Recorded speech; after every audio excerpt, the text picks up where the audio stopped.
ஒரு காலத்துல ஏசியா சீச்சி அப்படின்னு சீன் போட்டிருந்த என்னாலேயே இப்ப ஏசி இல்லாம இருக்க முடியலன்ற மாதிரி நிலைமை மாறிடுச்சு. என்னதான் நம்ம ஓரளவுக்கு சமாளிச்சாலுமே நம்ம குழந்தைங்களால சுத்தமா முடிய மாட்டேங்குது. அதுவும் எங்க ஊர்ல வெயில் வேற லெவல்ல காமிச்சது. அதனால வேற வழி இல்லாம ஏசி வாங்கி மாட்டியாச்சு.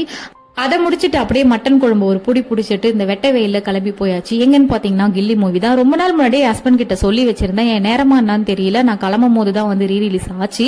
நான் நினைச்சிட்டு இருந்தேன் ஃபர்ஸ்ட் சென்னையில மட்டும் தான் ரீ ரிலீஸ் நினைச்சிட்டு அப்புறம் தான் தெரிஞ்சது தமிழ்நாடு ஃபுல்லா அடான்னு சொல்லிட்டு அப்படியே கிளம்பி போயிட்டு டிக்கெட்டையும் எடுத்துட்டு உள்ள மூவிக்கும் போயாச்சு. எதை மிஸ் பண்றனோ இல்லையோ இதை மட்டும் மிஸ் பண்ணவே மாட்டேங்க.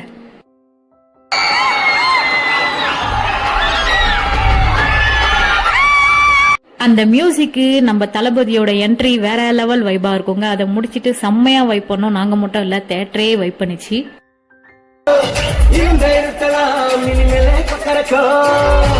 இன்டர்வல்ல அப்படியே இந்த கோட்டோட சாங்கும் போட்டாங்க. அதையும் என்ஜாய் பண்ணிட்டு கிளம்பியாச்சு. டாடா.